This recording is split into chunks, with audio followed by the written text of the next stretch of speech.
Thank you for doing this. I know you're very, very busy, and you are a person in this business that I watch with amazement. I just think you're always so far ahead of everybody in your planning and your thinking about where things are going.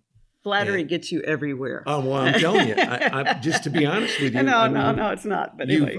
I've seen you do it over and over and over again. And so this is going to be fun for me. But so I talked to your daughter about get some questions here so I could get some kind of inside scoop.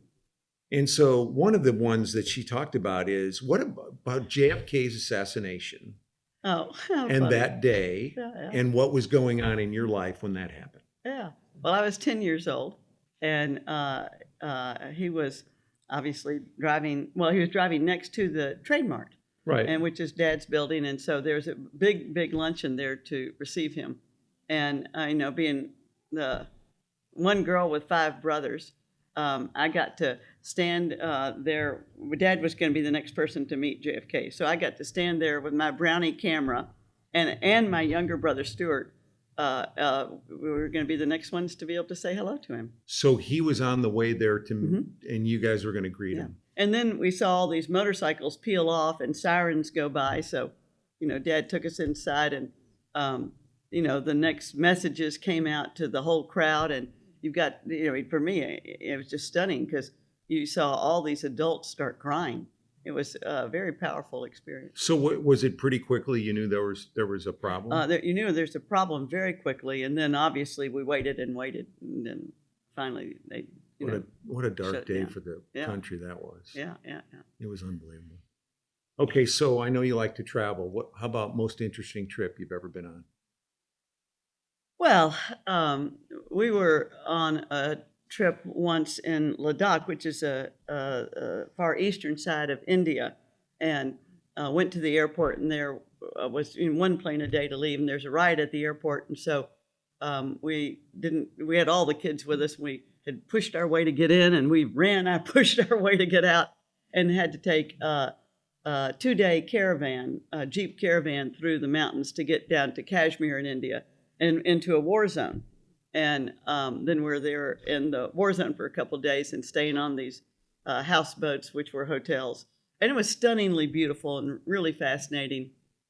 Did you know you were going into a war zone when you booked the trip? I mean, yeah. Well, no. If we'd gotten out on the plane, we wouldn't have gone. So into this a war was in zone. lieu of the plane. Yeah. That was our only way out then. So anyway, that sort of makes it down for a fascinating experience. And really, Kashmir is the resort area of northern India, but it's had. I've heard India is a beautiful country. Yeah, stunning. Yeah, but the thing about it is, I've never really had much of a desire to go to India because of the density of the population. Yeah. But I guess it's probably known where to go, right? Now, and get over worrying about the density. I mean, this is the most exotic place on earth, and once in a lifetime, you need to say, I'm going to just go and experience it. I'm going to be part of it. Yeah. People don't like it because you're exposed to so much poverty. That's true. Right.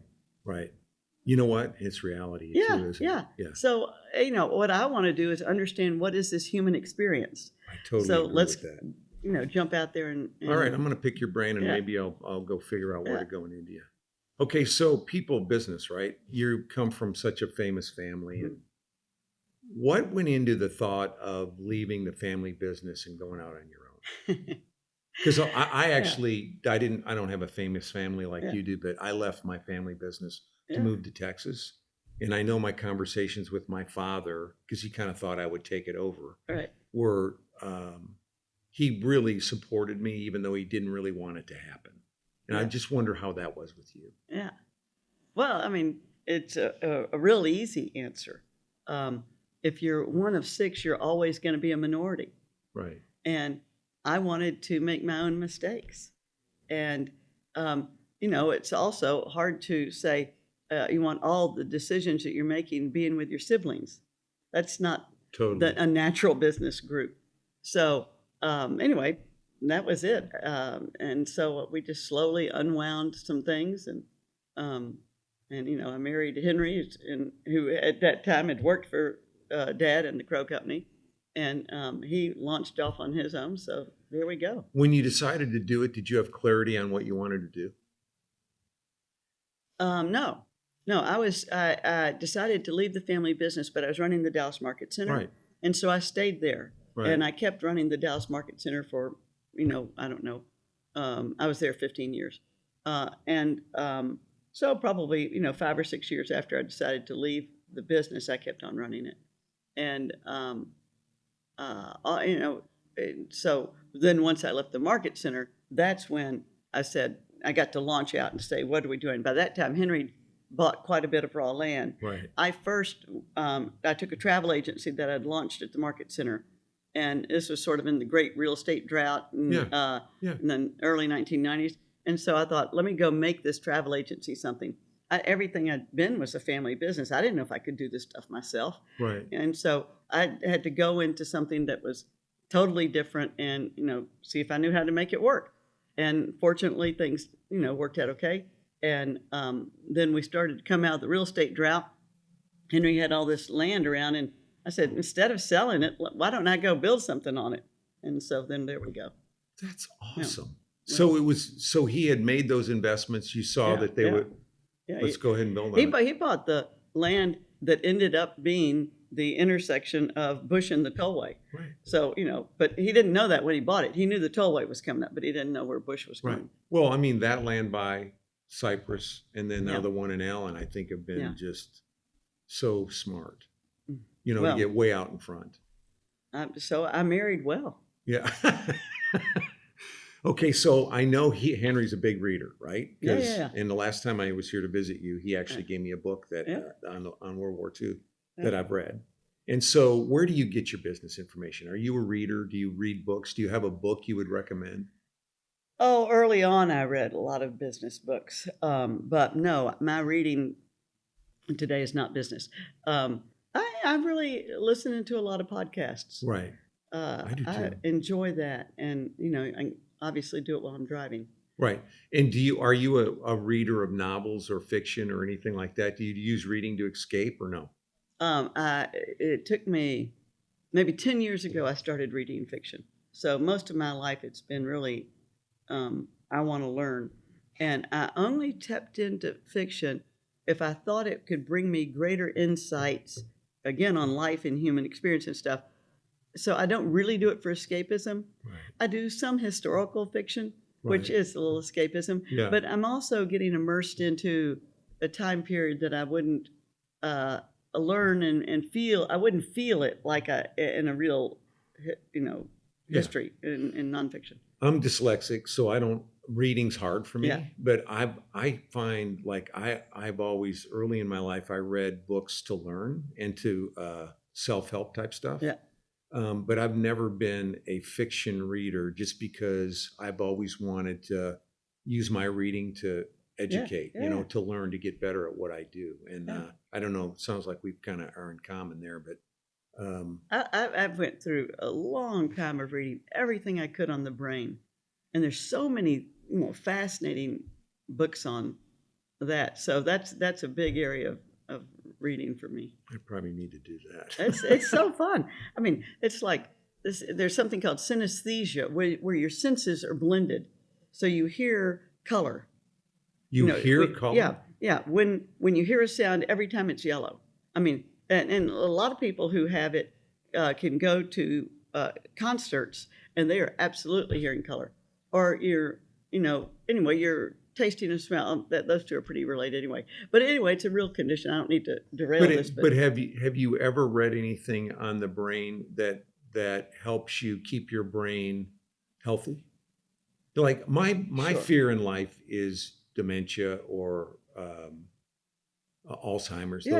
Sure. Because you see so many people where everything else is functioning but the brain. Yeah. And I lost both my parents to dementia. It's just no good. Yeah, I mean, so exercise is the best thing that you can have, and meditation, calming down your frontal cortex, and just getting rid of the cacophony. Those are the two. Yeah, I get the exercise thing. I'll have to try the meditation. Yeah. Okay, so business strategies. You seem to always have like Lucy talked to me about how you say, don't benchmark about what everybody else is against what everybody else is doing. Make your own benchmarks. Sure. So tell me how you gauge how you're making progress in your business. Well, first off, I'm really doing that as a life standard. So that's where I feel, if you always want to be on a path of growth, you don't need to be looking around at what other people are doing. I totally agree with that. In business, my focus is what's the world need now? And so what is it that's going to make these places become significant? Since we buy large tracts of land, we create the public realm. Right. Well, we worry a lot about that. Right. And that's the creative process too. So it's such a fabulous opportunity Right. to get to try to go do that. So that's the kind of thing that we try to think on, and obviously we jump into the buildings and love every nuance about that too. But I think that's it was something that's great for us to be focused on. And in school I studied finance, so I'm not trained in design. I'm not trained in architecture, and I think that's great because it's like the odd person out coming in and asking the obvious question. Right. So I don't carry the burden of all their knowledge. I carry the burden of what's right for society and people, and So, do you enjoy the design side? Oh, I love everything except insurance and taxes. With you there. I can't stand those. So what do you think about like how COVID's affected our business? So when you're building a new building, and this is what goes through my mind, what's changed? I'm one that thinks eventually we get back to kind of normal, maybe 80% of normal. Maybe accounting will never come back to the office, and there's certain functions that won't. But I personally think people want to collaborate and be around people. What's your view of how you think our customers' needs have changed because of COVID, or what we need to do different? Other than the obviously cleanliness in buildings and the systems for health, other than healthy buildings, I think we'll talk a lot more about how do we make buildings healthy. Right. But other than that, the utilization of the space, people are going to change. But this spaces that we're creating, the envelopes that we're giving them, I think don't change much. The growth that's coming to Dallas is so intense that if there's a shrinkage, we're not really going to feel it. That's what maybe somebody's going to do a sublease, fine. So then you've got, where we've all jumped into balconies and outdoor spaces, and that's something that we've done a little while, you've done for a little while before all this got going. I started it because I went to Singapore, and you'd look at this downtown area that was so dense, but instead of having all these hard edifices, they had an opening at the top of a building or trees up there or balconies. So you felt like this upper level was a community and you're connected. Right. So that's what we said. We want our buildings to be up and down and all of it together, not just this, facade that you enter. And do you think amenities or the type of amenities we put in the buildings, other than those outside spaces and gathering spaces, are going to change and evolve, or because of the pandemic? I know they're going to evolve anyway, but I haven't been at work and thought about going to play bocce ball, and those kind of things, even though I think it does create a place and a gathering reason. But do you think all that's going to change, or do you think we just keep going the way we're going? Well, we are putting in these kinds of amenities, but again, we're dealing with large areas, not a single building. Right. So at Cypress Waters, we're just about to add 4 or 5 tennis courts, 6 pickleball, 4 or 5 sand volleyball, and that's for the residents and our tenants. Smart. So again, it's just an area that's big enough that needs it. We're putting in, I don't play golf, putting greens. Yeah. So are people going to use them? I don't know if the office tenant's going to come out. I don't know how crazy you guys are on this stuff, but you've got the opportunity to. Right. And someone in the residence certainly will. Yeah. What do you think about food? How do you think we're figuring out food? It's a tough one, right? Because we've got it. You do it a lot of ways, right? Yeah. First off, we have to have our food offerings, right. and the ease of access and that. So again, we've got a lot of restaurants there to serve. Then we've got this app, Foodsby, where people can order food and have it brought to their lobby. So we are all about what is any amenity that we can make to serve you efficiently. Right. And then we want to represent your values. So if you are, and we do a lot in recycling and e-cycling, and real estate companies are now event companies. We are service companies. We're community drivers. So we have people, where we all are trying to think of what are the things that we do that give you so much of an offering that you, the corporation, just slip right in and you get to pay attention to your business. Mm-hmm. And we're doing the e-cycling, or we're doing the lunch, or the meditation class, or the boot camp. We're doing all those things for you so you can focus. One of the things that surprised me is during COVID, and even like the last 90, 120 days, I've had meetings with users where we're talking about buildings, and COVID never comes up. Yeah. I mean, I actually end up asking the question, and it's not like we start talking about usage and layout and square footage and density, and it never comes up. Are you experiencing the same thing? Yeah, that's exactly right.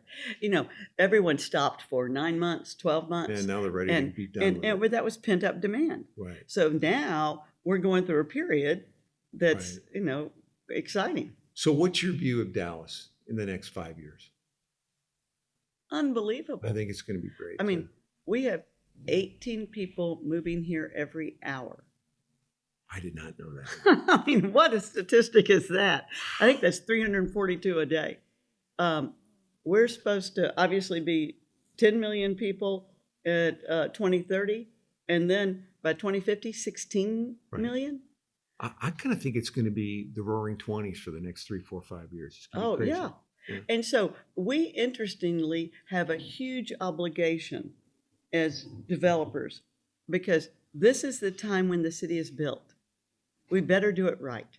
Totally right. So this sensitivity to all these things is, sometimes important. I'll go back and look at projects I've done, and I feel like I didn't think big enough. Yeah, sure. I played safe instead of thought bigger. Yeah, I've done Maybe tons of that. underdeveloped a site, or did something where I could have done something more grand. And one of my kind of goals going forward is to make sure that I'm pushing myself to think big. It's an interesting thing. I mean, because we've been conservative always, Right. But one of the risks is, at least as I've watched people, as they get older, they start spending more money, and then the project may not pencil. But I want to do it right this time. I think you're right. It's a push-pull. I care a lot more about. I always wanted to do it right, but I care so much more about quality and design and every little piece of it than I ever have in my life. Because I think as you get older, you just really care about doing it right. Yeah, that's right. Right. Okay, so you left a family business to form a family business. So now you left one, and now you've got one. You've got your siblings and your husband. You're all working together. How is that? Is it, I mean, are there pitfalls? Is it fun? Is it great? Like, I left a family business. I had an older brother, and there were so many positives. And my dad and I respected him. He was my best friend, but we thought differently. I wanted to go, and he was at a point in his life where he was pulling back. And so there was a push-pull all the time. But it's got to be fun to have the family all together. Well, first off, I thought that the kids would come through the business and go on out just like I had.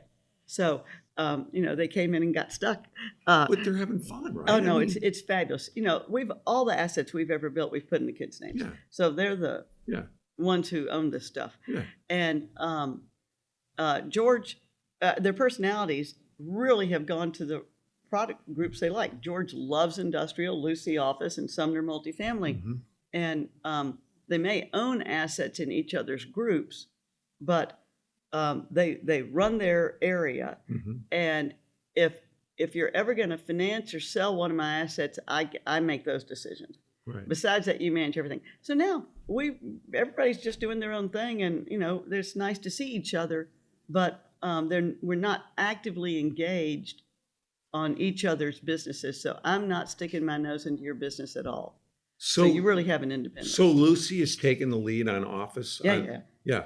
And so you let her run, and you're kind of there if she needs help. Well, no, wait a minute. I'm saying no. You need to build more faster, and I jump into design, and yeah. But other than that, for some reason, I'm the one in the family who's always ready to do the next deal, and it's not surprising. Well, but you thought your kids would be wilder than you are, right? But in any instance, so are they the ones that tend to be more conservative than you? Oh yeah, and Henry too. But this economy is so good, and they've been in the business long enough that they're building up. They're getting closer to me than him now. Right. Awesome. So we've got one office building under construction right now. We have two that we will be starting momentarily, and we're way down on CDs on one more, and just released two more to go all the way to CDs. So you're ready. You're getting after it. Pushing it. Yeah. Yeah, I agree with you. Yeah. Totally. Yeah. Yeah. Okay, so what best advice could you give a young person starting out in this business? Because I think it's a relationship business, right? It's meet as many people as you can, maybe kind of follow your passion. But, for most people that want to be a developer, it's getting the experience to be able to go get the capital. Yeah. But so like I'm sure you have young people running through here all the time asking you for advice. Any thoughts there? Any advice for young people? Well, I'm fairly trite, but I think you have to believe in yourself. Totally. And that's 99%. And it shows. When you believe in yourself, then whatever you radiate, I pick it up on it, so I know I'm supposed to believe in you. Right. But if you don't believe in yourself, I don't either. So totally. So that's a safe start. If you really want to say, how do you get the background and the credibility to go into development? It's what you mentioned. It's knowing people, it's meeting people, it's developing in whatever niche you're in. It's, getting to the head of the class. Development itself is pretty hard to get an opportunity to step into. It is. And so probably the best thing is if you can get in with, an existing team. Right. And then branch on out from there. Right. But I think it's really hard to get in. I think if you get in with an existing team, at least you can build your resume with that team, and then get some experience and some confidence maybe to go out and maybe align with some capital. Yeah. Because like I see people, young people that come talk to me and they go, I want to start a fund, and they're like 25. I go, nobody's going to give you any money because you don't have the experience it takes to get it done, right? Yeah. You got to kind of go get some experience and some relationships before somebody's going to give you that kind of money. Yeah. Yeah. So when your career's over, what's most important to you that you've accomplished? And I'm sure it's not building another building. What is it? What is it that you want to do when you're done your life? Well, I typically don't look back. So obviously it's having these kids go out there and continue hopefully the gift of creation. Right. And I want to see these trees be giant and the trails be amazing. Right. And be run down because of too many people are using them. Right. And that's that kind of thing. Right. There's no rule book for being a parent. Like I've got 4 kids. and all of them have gone on separate paths. I've got twins, and it's amazing that you can be born within seconds of each other and be so different. Yeah, It's just yeah, I think yeah, God's kind of up there laughing at us, kind of the way He stirs the pot. But me too. For me, it's about trying to make it be a little better than it was before I got here, and have my kids be on a good path. Yeah. And to have them be focused on making the world better, whether it be ergonomically or whatever, just make it a better place. Yeah, no, that's exactly right. For the brief moments that we're here. Yeah, this is like, it's going way too fast. And you look at, all that we consume and use, and you think, oh, I better be giving back more than I'm getting. Right. Because a lot of us are just consumers, and I don't want to just be a consumer. Yeah.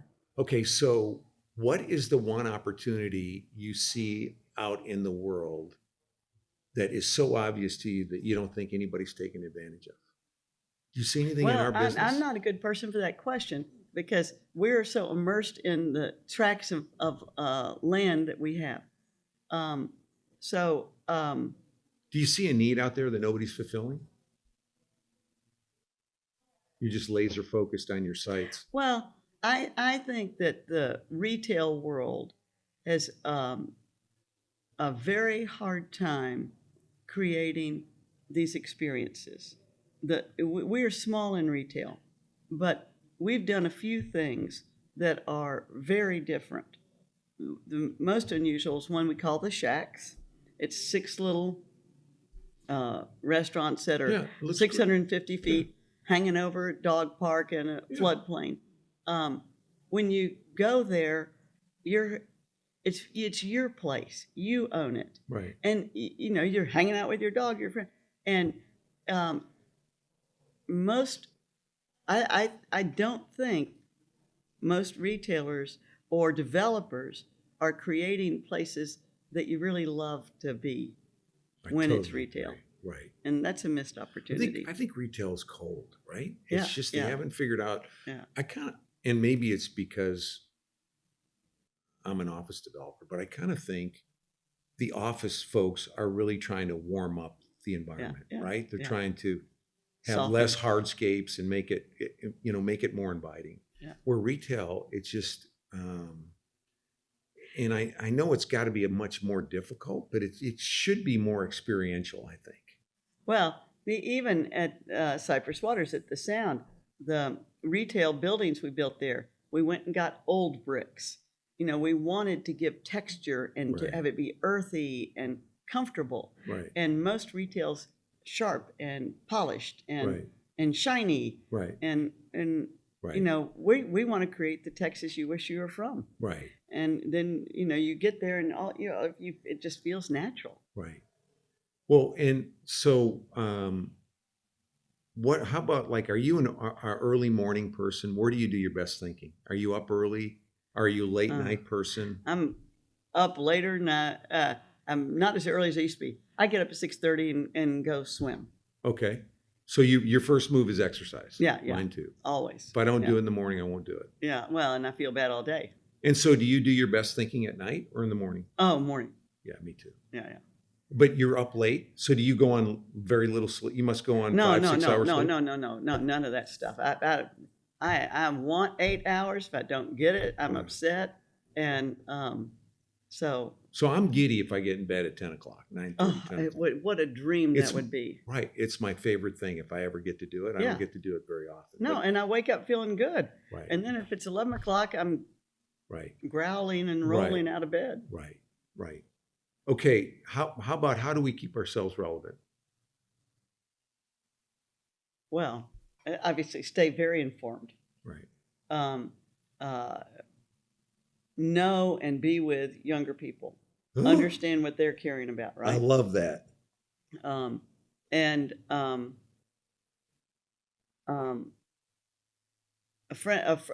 friend of mine lives out in Pebble Beach and knows Clint Eastwood, who says, keep the old man out. I think that's just a great quote. Totally agree. And so, so I'm going to exercise, and if, my body starts to fall apart, I'll get it replaced and keep going. Right. And I happen to have a lot of energy, so exercise is a friend of mine. I enjoy it. And we can't. Some people can tend to become hermits, and I think that's wrong. It's show up, be there. Do you watch the news? Yeah.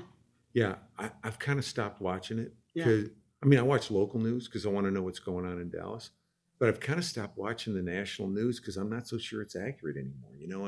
Oh. And I find myself not feeling good. Yeah. And so I've since this last election, I've eliminated it. With Afghanistan, what just happened, Yeah. I started watching it because I was interested in that, and I found myself not feeling good again. So I feel better when I don't watch Yeah. it, and I mean, there's not much I can do about it. I want to be relevant, right? I want to Right. understand what's going on, but all the stuff I can't do anything about that. I think, if you listen to 3 different stations, you get 3 different slants. So I've kind of eliminated. Well, my husband Henry, as you said, reads a lot. He reads like 5 papers a day. I read the Sunday New York Times. Thank you. Right. It's maybe Saturday Wall Street Journal. Right. That's it. And he records 8 news shows a day, and so I can get inundated. But BBC's where I like to go. I think BBC is the most Yeah. non-slanted, clean information. And it's the information I'm interested in. I totally agree. So but I hear everybody, all the other voices too, the extremists on all sides, and it gets tiring. Yeah. So I'm happy to get up and get out of there. Okay, so in closing, view on Dallas, the country. I'm very bullish. I'm bullish. There's a lot of discord, but I think there always is. It feels like the world's kind of divided, but you go back to the Nixon days, and there's always been, some of that in our lives. Yeah. But I am one that I'm very bullish on Texas for sure, and Dallas, but even the country too. I think we're all going to figure this out. Do you have a view on that? Well, first off, in the Metroplex, I am the same, very strongly positive. I don't know if you've seen Cullen Clark came out with the book Texas Triangle. He co-authored with a couple of people. I have not read it, but I've seen it. The mega region that we have with Dallas, San Antonio, Austin, and Houston, this is a global competitor. And when you look at how dynamic this state is, how we are permitted to operate, the state has this culture that permits us to get things done. It's awesome. Is there any place else in the world that has that? Is there any other? We're more dynamic than any other mega region. There are like 8 in America, and our GDP is bigger. Yep. So we're huge. We have a younger population. We have this pro-business culture. I think if you compare us to any place else in the world, there's nothing like us. Yeah. And in all seriousness. So, and then we've got, so that's a pretty big fact. Then we've gotten to be friends with several of these people, couples, CEOs that are bringing their corporations to Dallas. Well, these are young, smart, focused people. Yes. And, they're coming here because they want to be in this culture. Right. Several of them have come and finally made the decision to move here because of education, because they did not like the exposure and the new strategies on education elsewhere in the States. And so they're coming here to fight for this culture, right, to keep it alive. I think that we have a huge rush of talent here. Coming here, and obviously we're incredibly diverse. We've always known that there's going to be the browning of Texas, the Hispanic growth, but we have Hispanic, Asian, obviously the Black population's strong, but you go out to Cypress Waters, you go up to Plano. Yeah. The population is so diverse, which is just a rich gift to our future. I totally agree. So, a lot of people worry about everybody coming here and trying to change our culture. I actually think, like you said, I think they're coming to our culture. They want to be in it. Yeah. Because, I talk to developers on the West Coast, not to hammer the West Coast, but trying to get a building permit or a zoning, or it's half a life to get through that. Where here, it's 4 or 5 months, and we complain about that. Yeah, Rightly so. Right, exactly. Sooner is better than later, right? Well, thank you for your time. No, I can't tell you how much I appreciate you doing this. I mean, we've gotten really positive response from the TREC people and a lot of outside people listening to it, and they just said, give us more. And I'm so excited that you're willing to take the time. Well, to do it. I'm you're kind to organize questions and put up with my chatter. Well, I'll tell you what, I was so looking forward to this just because, one, I do admire you and admire what you've accomplished. And you know, you come from a famous family, but you've paved your own road, and I always admire that. And you know, I just thank you so much for taking the time. Well, I don't consider this a famous family. Dad did a lot in real estate, so in this one little niche, we've got it. But beyond that, there's very few places you can go where Trammell Crow name in isn't any known. instance, But thank you so much. He was a great guy, and thank you very much. You got it. Appreciate it.